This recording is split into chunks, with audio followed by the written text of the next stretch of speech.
have it too. There we go. Okay. So anyways, welcome this morning. We have a great webinar today with Adapting Advocacy, the Changing Face of Communication, sponsored by Orion Strategies, which is where both of our lovely presenters are from with their organization. So a couple of things about us. We are an organization that empowers energy professionals by building a diverse community through networking, education, and professional development. A couple of our fun facts for WENCO, which stands for Women's Energy Network Colorado, is that we have over 500 members. Our theme this year is be resilient in your professional life, in your personal life, and in your community. And as we kind of joke, we never realized like how appropriate that theme would be this year when we picked it last fall. So it's been doing really great for us. All of our programming revolves around that theme. And then we also launched the WENCO Water Cooler, which is a podcast. We just launched it in May, and we have about 7 episodes out there. So if you need some ear candy during your workday or on your drive, you can definitely check us out on iTunes, Spotify, or Google Podcasts.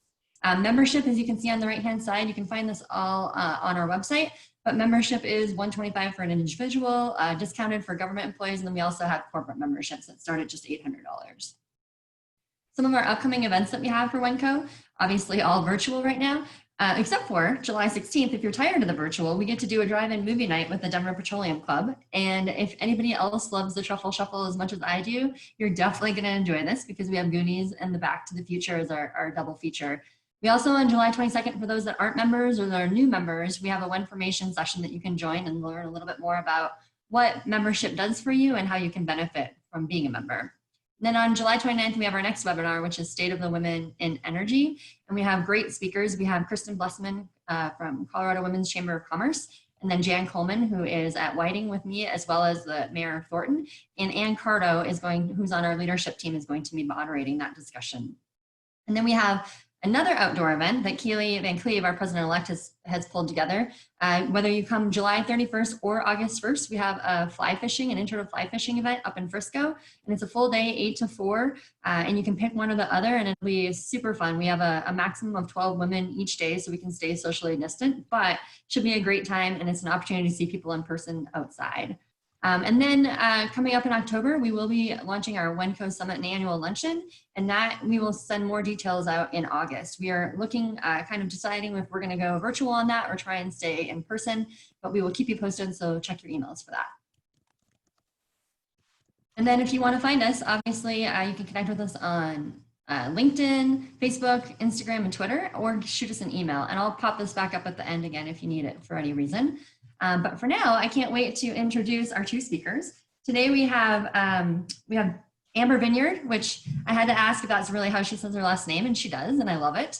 And Brittany Ramos. Brittany's with the Greater Pittsburgh chapter, and Amber, you're with the West Virginia chapter, right? Correct. Okay. And hopefully you read their bios before online when you were registering, because as many of you know, I hate reading bios strictly. And so instead of introducing them their bios, I asked them what their fun fact during quarantine was. And Amber's was, she's fully jumped into the fitness movement and has been training endless hours for a number of events that have been canceled. So it's kind of like futile. She also has been, what was this? You've also been able to tend to all of those house projects that you would otherwise be too busy to do, which I love. Brittany, her fun fact is that she's taken up cross-stitching in quarantine because it allows her to stab something over and over again to release pent-up aggression. I feel like that is just how we're going to start the show. So ladies, thank you so much for being here this morning. Really love having you, and I'm looking forward to the presentation. Well, thanks for having us. Also, I realize how much of a serial killer I sound like now. So at the time, I thought it was funny. Hopefully you thought that was funny too. So we're really excited to be with you all virtually, especially because you are in another state, which sounds great. I just dream about going to other states at this point because we can't go anywhere. But Amber's going to share her screen and we have a presentation. But one of the things we did want to talk about is Sally had asked if we wanted a webinar version or a meeting version of this. And we really wanted to do the meeting so that we could see your faces and you all could be interactive as we go through this today. So if you have questions or comments, please, I would say raise your hand if we can see you, but definitely unmute yourself, chime in. We'll pause at the end to have conversations, but we wanted this to be interactive, especially because it is pretty early in the morning and I'm actually now out of coffee. So we need to keep this pretty high energy. So with that, Amber. Yes, and can I get a confirmation that, yes, the screen is being shared? Awesome. Cool. Yeah, so I'll echo Brittany's thanks for having us this morning. I did make sure to make a full cup of coffee. I love the theme for 2020 that you guys picked, Be Resilient, and it echoes well this year. Mine has become, it's fine. Everything's fine. So I hope everyone has a warm cup of coffee. We will jump right into things. Maybe. There we go. So the presentation is really about advocacy and how things have changed. Technology has changed, COVID has changed, how we communicate, all in a whole number of things. And Colorado does a pretty good job, a really good job, great example of engaging an advocate network. So we're all familiar with what it is to be an advocate, but if anyone needs a refresher, I popped the definition here for you. But really, what is the importance of advocacy, and especially now? COVID has not only changed how we interact with each other, but it's changed the community relations game. It's no longer easy to have your outreach person live in one state and be able to reasonably fly to another state to manage conversations or concerns in a community. And these things are moving quickly. With social distancing, personal contact is just not as feasible anymore. And we're going to look at other concerns as well. Legislatively, what does this mean? How's this going to affect how we communicate at state houses or with local politicians when we're entering a time that face-to-face conversations might be a thing of the past? So these things make the advocate network even more vital. And I think the other important thing to keep in mind, it's, a lot of times we think of advocacy as being an advocate and talking to somebody else. But even in terms from voting, the primary elections in multiple states have been an absolute nightmare, quite frankly. You have everything from last minute changes to a reduced number of polling locations. And that's everything from a county level to a statewide level. And we should expect to see that into the general election, which really matters. I mean, who we elect, everything from a school board all the way up to a congressman, it has great impact on every type of project. So it's something that unfortunately, it's not in the forefront of folks' minds right now. Like a great example, the census is happening. But is it? Like, are people responding? Are they getting the information that they need? So advocacy now in the time of COVID is even more important, that it's continually communicated and that expectations are that things will shift very rapidly. I live in an area, I live in Pittsburgh, and our county right now has now re-shut down every bar and restaurant. And I don't know how long that's going to take. So having that idea of, I literally had a lunch meeting set up next week, but that can't happen. So figuring these things out and staying on your toes. So one of the things that we wanted to cover is that everything is bananas. And I don't know how many of you are familiar with this acronym, Build Absolutely Nothing Anywhere Near Anything, but it is my favorite thing. It has taken the place of NIMBY. The reality is, my background and Amber's background, we work for a strategic communication firm. So our clients are all across everything from energy to healthcare to telecom. And I tell this all the time to people, everybody hates everything. I don't care what you do. If you work for the Humane Society, if you work with kids in an orphanage, everybody hates everything because it impacts them in some way. And that's fine. I mean, a great example is the idea of renewable energy. Depending on where you live, it's this big thing. Like, well, why don't we have more renewable energy? And why don't we do this? Those of you who may be on the renewable side realize that it's not that easy. That's not a free pass. Hawaii is actually struggling with this right now. This is an article from March 29th of this year. The problem is they're setting all of these expectations, and then when it comes down to the people in the community and what impact that has, you can see there are protesters who aren't happy with that idea. And you'll see this more and more as people are directly impacted as kind of a bullseye approach. The closer you are, the more chance you are of being impacted positively or negatively. So how you identify your advocates for that, and then go from there outwards into circles. But we wanted to show this because it's not just, dirty oil and gas. It's not just, oh, well, how do we dispose of this, that, or the other? It's literally everything. Trying to build anything nowadays is difficult. Social media has made it more so because misinformation is very rampant. Obviously, you guys have seen that in real time with COVID. But when it comes to getting projects done on time and on budget, no matter what that is, it's so important to have your advocacy network planned out and have an actual strategy of how you're going to have these conversations and be truthful and realistic and all of those things. But if you just think that you're going to get the permits and build it, you kind of have another thing coming. All right. So who is the advocate? Well, there's a whole laundry list of human beings. But first and foremost, I always encourage companies or even associations, your biggest advocates are your employees. Sometimes we're so busy communicating outward to legislators, or you're getting permits done and you're talking external, you forget to turn internal and let your employees know what's going on and why it matters. Your employees are the closest to it and they probably understand portions of things, but giving them that idea as to, okay, but what are we accomplishing with this? What is the result of getting this project done? Or what is the result of us, creating a partnership with a local school? Like, what does this actually mean? So employees, contractors, community members, school districts, those are big ones. And obviously you guys can read this list, but parties with concerns, that last one, concerns or anything that they would want to address. And this is important, Amber, I think you may jump on this, but just because someone has a concern doesn't mean that they're against the project. I'm gonna say that again. Just because someone has a concern doesn't mean they're against the project. Sometimes you need to have that conversation with them and just figure out what their concerns are and address them. Or if you don't know, find an answer and get back to them. A lot of folks just want to have those types of conversations.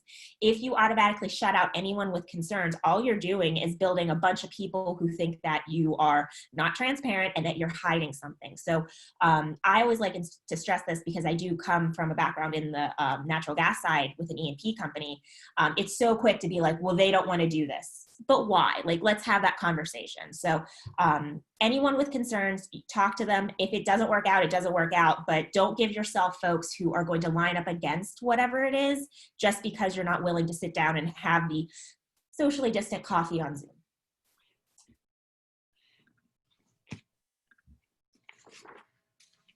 Okay. So the power of advocacy. So one way or another, it can impact a project's viability. One of the best things that we can give you in recent example is Atlantic Coast Pipeline. This is a pipeline project that was running from the Appalachian Basin where Amber and I are located and bringing natural gas to end users. It had just won approval at FERC, or I'm sorry, that's not right. The Supreme Court 7-2 ruling, Amber? In favor of them being able to cross under the Appalachian Trail. And a week later, they killed the entire project. So the reality is, it wasn't that those end users didn't exist. It wasn't that those contracts weren't in place. It was the advocacy of their project just didn't actually get a good foothold. These conversations weren't had, and nothing against the project, but are we having conversations where it matters? And that means locally too, like why crossing under the trail is okay and it's not going to disturb anything. But the delays caused by all of the court issues, caused by all of the people protesting, had just made it not economically feasible anymore. And obviously the situation and issue with COVID and the entire economy is at play too. But if you don't get a good foothold on advocacy, if you aren't staying on top of it and continually communicating, this is what happens. And this is a multi-year project. Sometimes what happens is folks will go out, they'll educate the legislators. Well, here's the thing. People don't stay in position forever. Maybe it's a 2-year term or a 4-year term, or maybe someone decides to go do something else. You have to always be having those conversations and make sure that the base level of information is told. And again, the other part of this is a lot of times your regulatory process requires it for whatever project it is. If you're creating, if you're building a parking lot, depending on where it is, it may be something that you need to get buy-in from the local community, have their input at a council meeting and go from there. So when you already have things built in that you need the public or anyone to have input to provide written comments, public testimony, you need to make sure that you're taking that into consideration and not just waiting for the information to flow in. I know with FERC, for example, it's just, well, there are going to be mass letters and we just know it's going to happen. Okay, but what can you do to make sure that your advocate base is actually sending in their own letters and having their own conversation? Just because it's part of the process doesn't mean that it's a checkbox. It can be overturned and get into something sticky very quickly. I can name tons of projects, and I'm sure you all can, where they run into this idea where it's just taken for granted that the mayor of an area is okay, so everyone is. That's not always the case.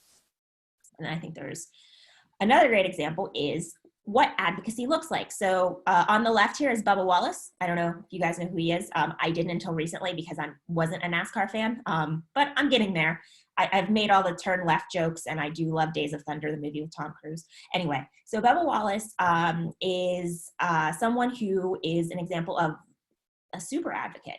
He had stepped up in this moment of folks and the current climate and said, I don't think that NASCAR you shouldn't be able to fly a Confederate flag at the racetrack anymore.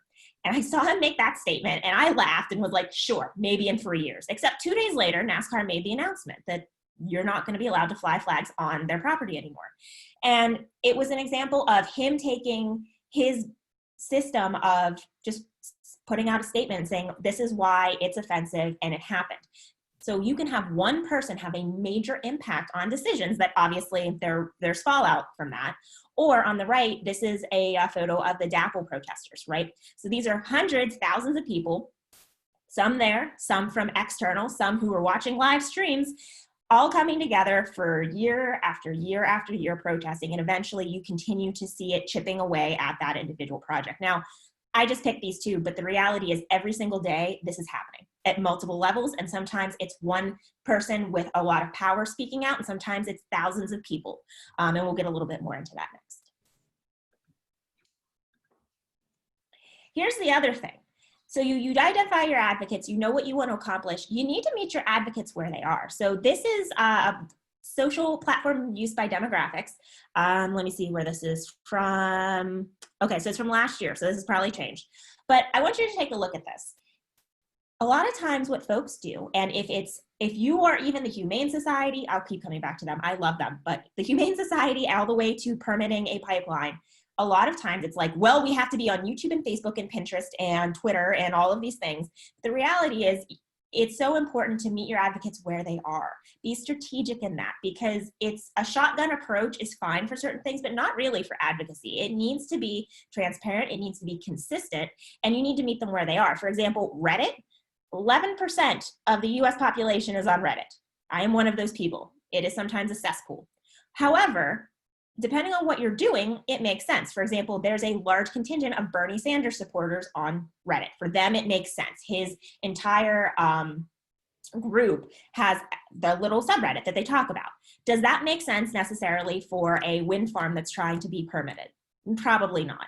So you can't just assume that this is the way I've always done it, so I need to be on those platforms. And really, it goes back to all the way up to identifying who your advocates are. A lot of times what Amber and I see is our clients are, well, we have something important to say and we need to say it.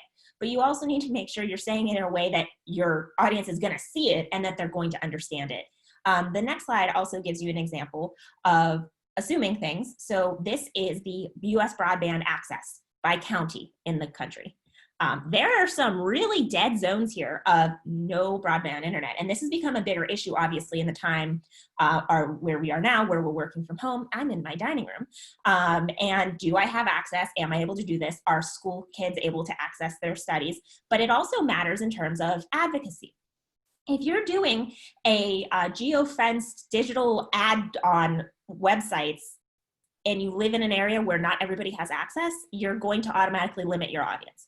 So again, these are just some of the factors. There's many more, but it's about being strategic and meeting them where they are. In some areas, it might be better to go and put information in a weekly newspaper and do an educational series every single week. So it's about being flexible and realizing it's not checking boxes, and it really needs to be tailored to that approach. So with that, we'll kind of jump into how advocacy has transformed over the years, and this really builds off of meeting people where they are. Advocacy used to be letters to the editor or phone calls to legislators. very, very what I would call old school approach, but very effective still to these days. However, with social media, with broadband connectivity, and with all of these new tools, advocacy has really changed.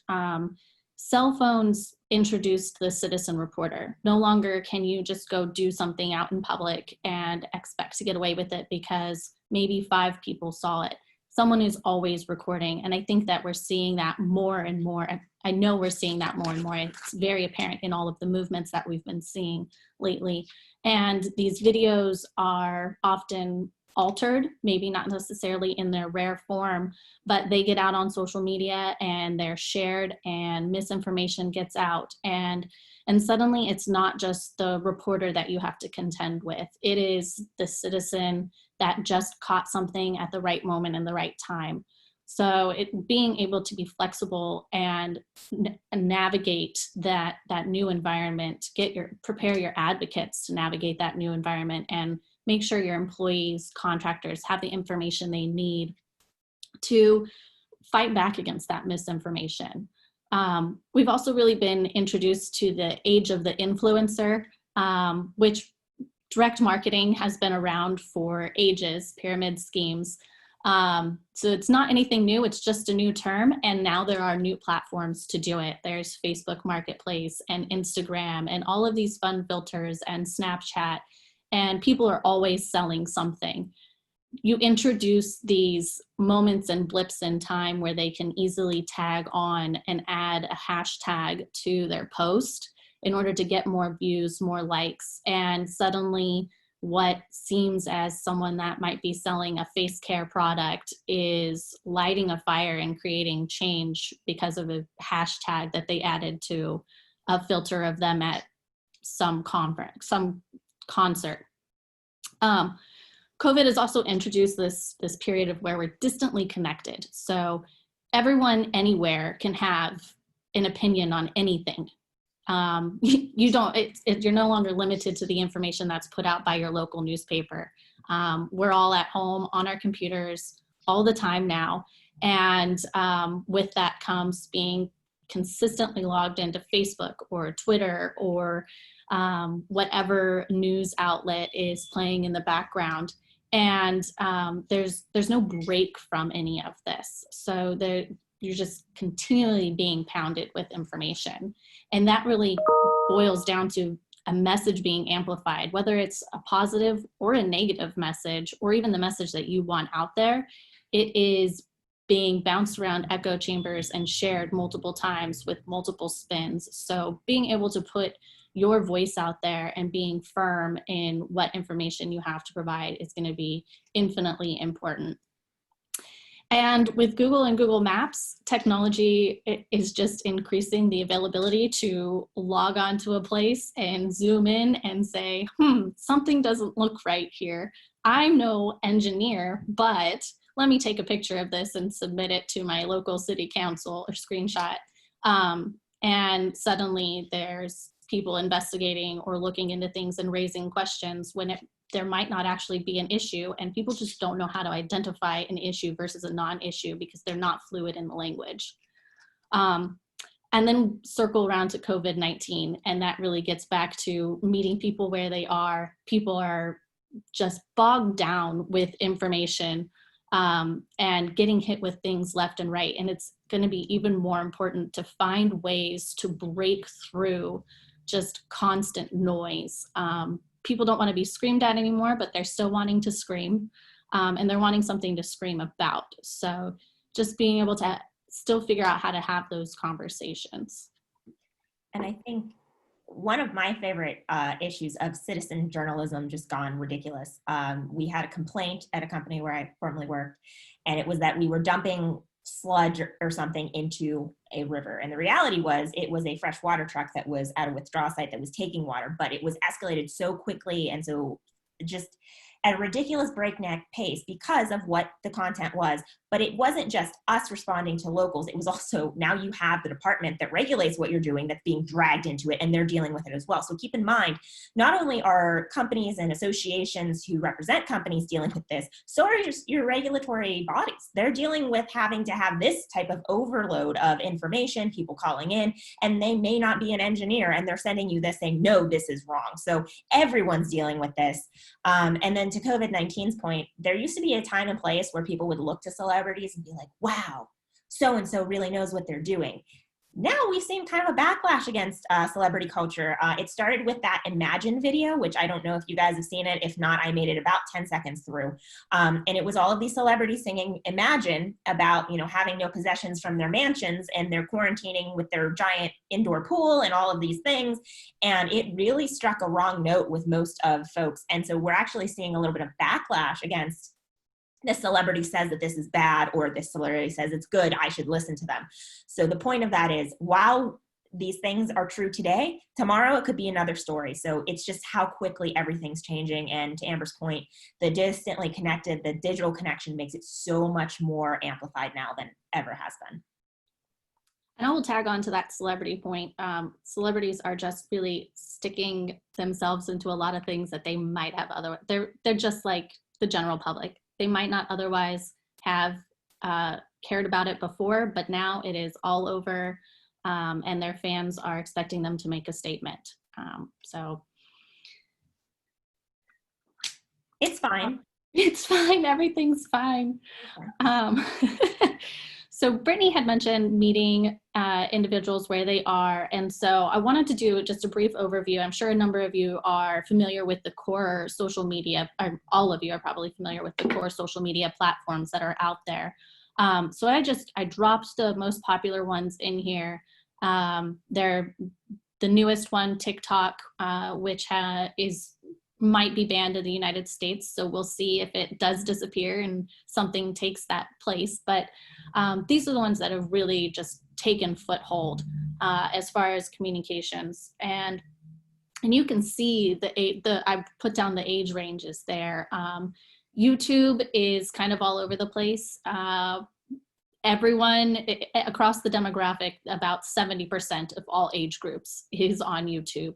It's not just cat videos. People are looking up DIY, or they're watching gaming streams. I mean, if you can't play a video game, you might as well watch someone else play it. I don't get that, but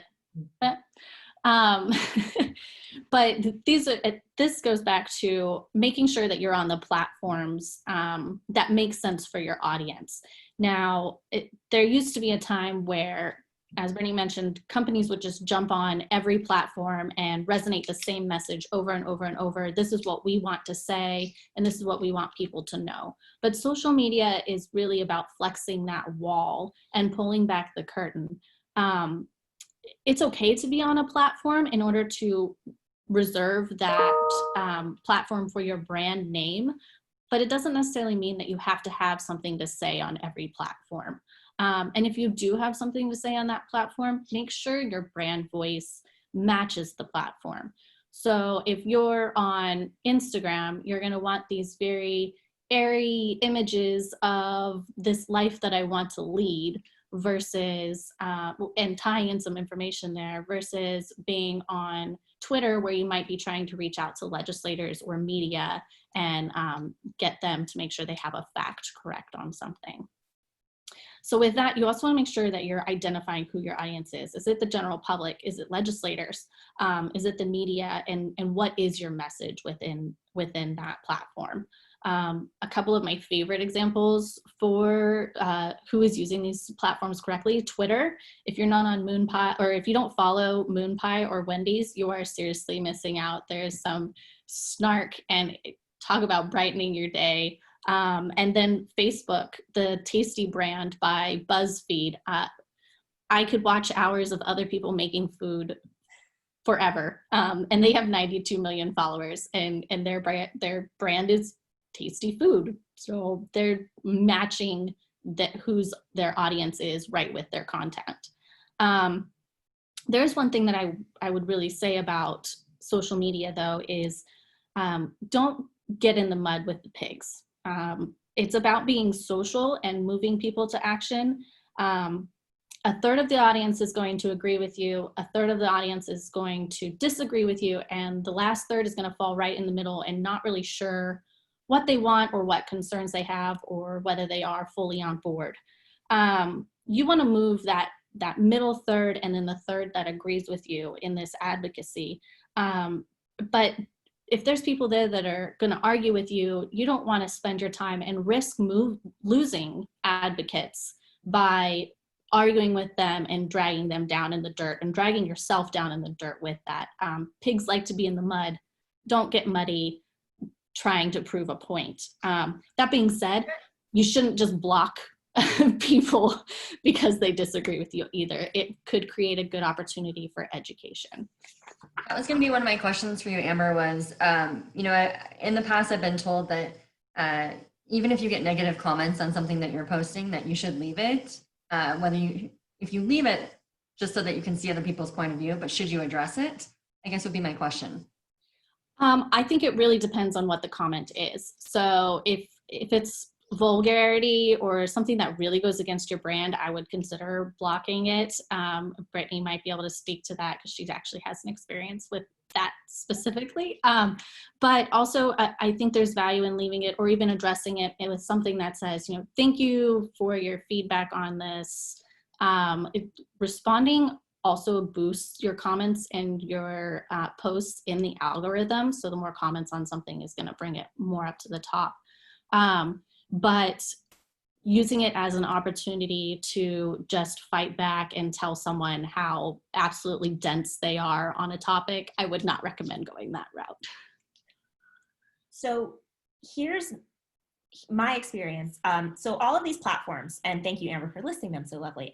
Facebook is a nightmare to me, depending on what you're doing. It is something that I've advised clients in the past to not get a Facebook unless you have someone who can manage it 24/7, because it's one of those things.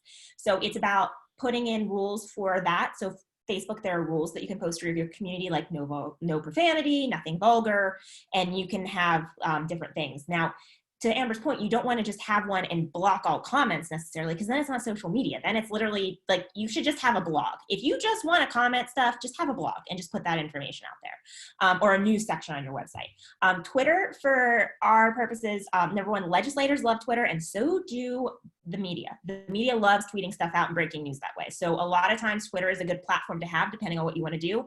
And when someone comments something vulgar on Twitter, it doesn't stay forever. It's not on a page that you can see. So what I would recommend is taking into consideration before you start anything, like how much time do you have to devote to this?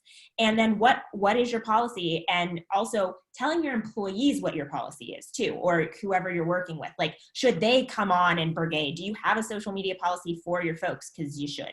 That's important to have. And then if you do, as you do build things up, like I've seen a lot on LinkedIn, even if someone puts a slightly snarky comment, you'll have people who support you and they'll come on and say, that's not right. And that's actually the sweet spot where you want to be. When your advocates on these platforms are hitting back on the negative comments and you as the creator, the owner, don't have to do anything, because they're going to get chased out of the comments. Because, and again, you don't want it to be nasty by any means, but just educating, like, no, you're incorrect, here's the information. So it really is a case-by-case situation, but you can help mitigate that with the planning up front as to who am I talking to, what platform am I going on, and how am I setting those parameters to make sure that I can sleep at night and not have to monitor a Facebook page, which is a nightmare. I think I said that already. Any other questions? I guess I'll pause here if anyone has anything else so far. No. All right. I actually have one more, and maybe you're going to get to it, and I'm jumping ahead. But so obviously this is platforms for ages, but when you're looking at platforms for business, I know you said no Facebook for certain clients. I get that, but like for what's the best way? Is LinkedIn the most popular way? Does it depend on the business? Does it depend on the profession? Yeah. So I'm in a unique position to answer that. For a year and a half, I was the first marketing communications director for the national board for Women's Energy Network, which was really cool. At the time, we had 15 chapters. I think there's 20 now. And so what I did once a month was meet with all of the communication directors at those individual chapters. And what I found out was, number one, it's email.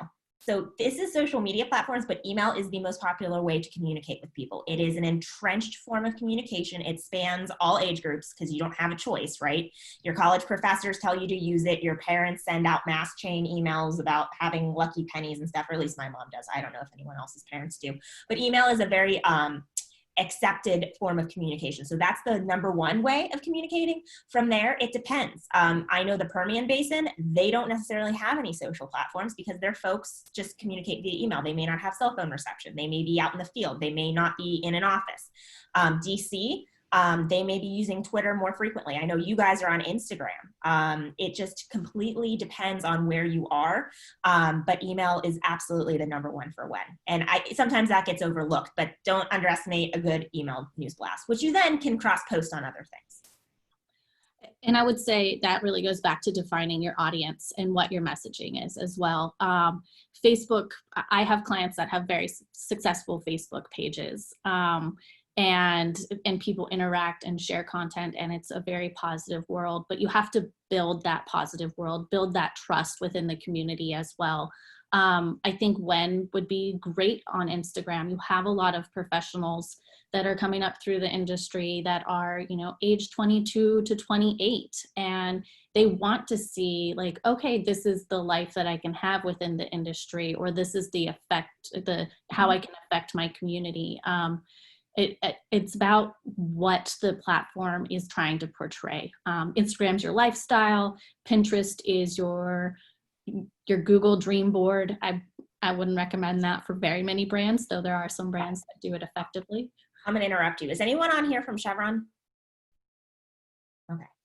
I have never worked for Chevron or with Chevron, but I desperately want them to get a Pinterest account so that they can do Chevron patterns on different things in unique ways. And that's such a dumb reason, but that's literally the only way I'm like, how could we use this? But that's to Amber's point, like, what are you trying to communicate and who are you trying to talk to? Not Chevron prints, apparently. Nobody wants to do that. Did that answer your question? Cool. Yes, thank you. Yeah. So from here, we'll jump into a couple of unique instances in which social media advocates have really just created charge or changed something. So Storm Area 51 was almost a year ago. I can't believe it was almost a year ago at this point. It seems so much longer ago than that. But this was this crazy event that just popped up on everyone's Facebook. And suddenly 1.4 million people said that they were going to Area 51 on this one particular day. And what started as a joke manifested into a potential reality. And this viral event really resulted in actual government preparation to respond to 1 million people going to one place. It resulted in media coverage. So this is a great example of how social media can create earned media opportunities for you. People created merchandise, so there was business opportunities. So this was really a great recent example of just how social media can drive news. Another example is with the Dakota Access Pipeline, which we've mentioned already, but over 1 million people checked in at Standing Rock on Facebook to show their support for this movement. And I'm sure everyone here remembers live videos were going on constantly, showing the battles back and forth and just trying to create something and having to constantly battle the media cycle that came with that. And then most recently, using one of the newest platform, TikTok, the Tulsa rally is a great example, President Trump's rally. This was one of the more recent times that the 18 and under crowd really proved that the come talk to me when you're old enough to vote argument is no longer valid. There were 1 million tickets reserved for this event and only 6,000 or so people showed up. And this was driven by TikTok. People started a hashtag trend on TikTok to say, register for this event, and then don't go. And it trended over to Twitter, but the real driving force was teenagers on TikTok. And so I have just a little video, for those of you that might not be familiar with TikTok, a TikTok video. This is a guy that impersonates the states and the government as characters. And so this is how he interpreted the response. And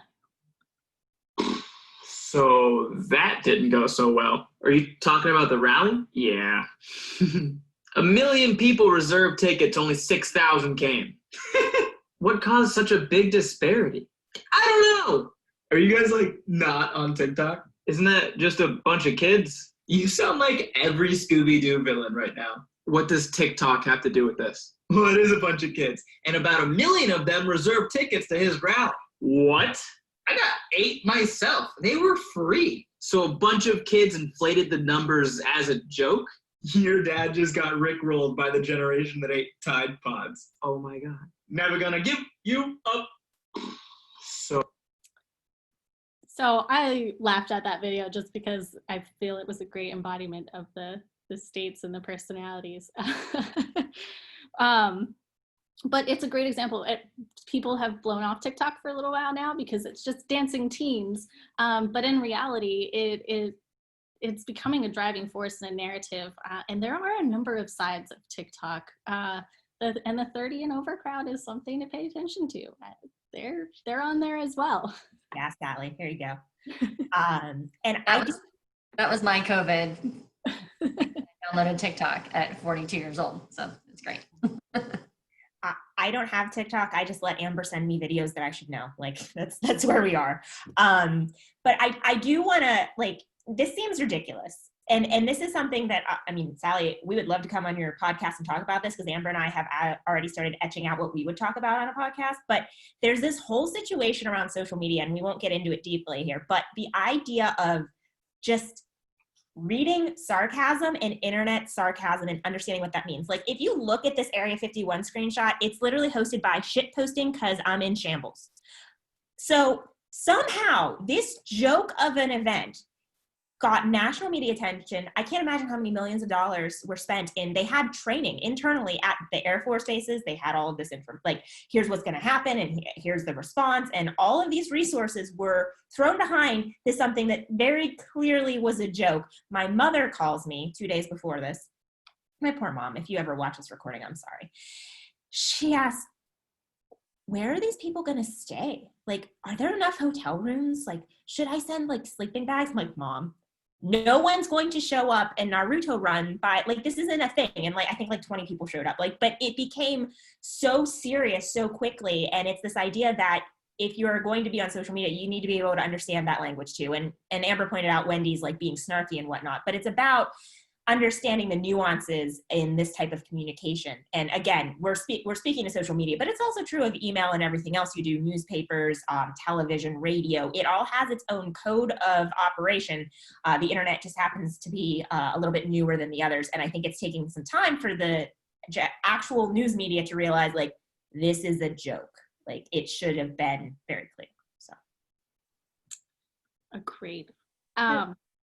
With that, I think it's important to note then, is engagement the same as action? And this post on Instagram really caught my attention because posting the black square during the Black Lives Matter movement was really something that a number of brands did. And celebrities and individuals and 20 million people. And this is actually just, I'm willing to bet that there were much more than 20 million because that is likely what was just being able to be tracked through the hashtag. So if you guys don't use hashtags, make sure you're using hashtags because you can track conversations and threads around a theme. But this really begs the question of okay, you have followers, someone liked what you posted or someone retweeted or someone commented, but what are you doing next with them? Are you asking them to then sign up to receive your newsletter? Are you asking them to sign a petition? Are you following up with them? Or is it just a one-hit wonder? Are you trying to grab them on other platforms maybe? I mean, are you on Facebook and Twitter and Instagram? Are they just following you on one platform? Well, if you have multiple voices, then they might not be getting all sides of the story. And then that really goes into, so you have their attention, but you can't just post memes all the time. GIFs are fantastic and they're fun, but if that's not actually driving people to do anything, if there's just no content behind it, you're quickly going to drop off of people's radars. So make sure that you have a tangible goal, and when you're defining what you're going to be doing on these platforms, that should be part of your definition as well. And this is an Instagram example, but the reality is it's the same for email. So someone clicked on a link. Well, then what? What is the actual outcome? Are you sending them to sign up to go speak and give information? Are you asking them to write their name down as a list of potential speakers? Whatever it might be, anything you do should always have an outcome. I think of it like telling a story, right? There's always an introduction, there's the issue, there's the climax, and then you don't just stop, you need to end it with a resolution. So ask people to do an action, have them take the action, and then follow up and let them know, like, okay, so what happened? We asked you to sign this petition in support of this solar array being installed. You know, let them know, like 20,000 people signed up. It was presented on this day. And that holds true across all ways of communicating, face-to-face, if you're writing a letter to a legislator, whatever it might be. Honest to God, especially with elected officials, sometimes the best thing you can do is write a thank you note, because they get so many things complaining and telling them they're horrible people and they don't care. Sometimes it's nice to just like open a letter and it says, thank you for your action. Thank you for standing with us. We appreciate it. So just a thought there as well. So we've touched a lot on social media, but technology and communication in and of itself is constantly evolving. There's new platforms, there's new tools. I mentioned that TikTok might be blocked here soon, so something is going to take that space. So with all of these tools, you have to be able to be ready to adapt, learn, and maybe it's you learn and that's not for us. I've done that a number of times, like, okay, that sounds cool. I'm never going to use that, or my client is never going to use that. And sometimes you find one that it fits perfectly. But what's new is new.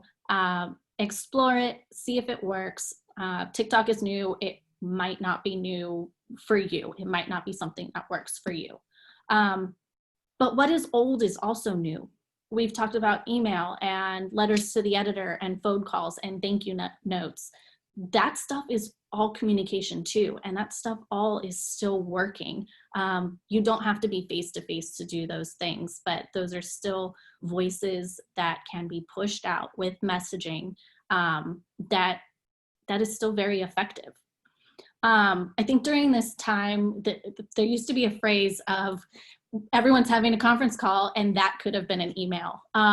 During COVID, we've all really learned what could have actually been an email. And I think it's cut down on a lot of those conference calls. But at the same token, does it have to be an email? People's inboxes are being inundated by, look what our company is doing during this time. We're all in this together. We all have a voice. How can we help you? And I know I have email fatigue. I probably had it before COVID, and COVID has just exacerbated the problem. So, you know, video conferencing has really jumped up. This is a fantastic event in and of itself, an example of how different platforms can be used, and are you using that innovative technology to get a message out in a new way? Mentioned phone calls, letters, but it's really about adapting to survive. Otherwise, you are going to get lost. And then lastly, is be unique. If your form email looks exactly the same as every other form email, we shared a compilation video of commercials that came out immediately after COVID, and every single company said, we're all in this together. And it was just like, you and everyone else. Cool. Like, so don't just post and walk away. You know, people are overloaded with information. They're staring at their computers all day. You have to find a way to break through, get out of the noise, and get out of the echo chamber. So then I'll toss it to Brittany. Twitch. I don't know if y'all are familiar with this platform. I am, because I enjoy video games, and my husband enjoys watching people play video games, which I don't actually fundamentally understand. I would rather play it myself, but it is what it is. One of the things that we did early on for a client was we're pushing for voter advocacy for the primary election. And we were scheduled to have a voter registration rally in March, before everything went to hell in a handbasket. So the reality was we still needed to get in front of these people. We knew that they craved interaction, not just with the organization, but with each other. So what we created was a live stream event that actually happens monthly now, and it includes videos that people record on their own cell phones. They send in messages, or maybe it's just, how are you doing? They submit photos during the stream. There's a whole chat functionality. But the whole point of this is Twitch traditionally is not used for that. What we looked at was we needed to find a way to have an engaging conversation with folks all across the way. Zoom wasn't going to cut it for us. We didn't want, everyone was getting camera fatigue at the time. So this way they could just chat. But it was an idea to take something that it was still the same reason. They were still getting their advocates together. They were pushing voting in the primary election, filling out the census, and just being informed in general. And we were able to do that on a totally different platform. So you can still have the same goals, but be nimble in how you achieve those. And it wasn't just a one-shot thing. Like, we also figured out, how are we promoting on social? How are we sending emails? How are we sending letters? And honestly, God, making phone calls, the forgotten art of picking up the phone. But it's part of transitioning. And I know a lot of folks during this time have said, well, we'll resume programming if they're a Chamber of Commerce, or whatever they are, when this is over. It's become very clear that this isn't going to be over anytime soon. So it's about adapting what you need to do and realizing it still needs to happen, but finding ways that you can manage that. We already talked through a brand voice and, figuring out if it makes sense to be on a platform. But, I think it's important to touch on, like, what else can your social media platforms do?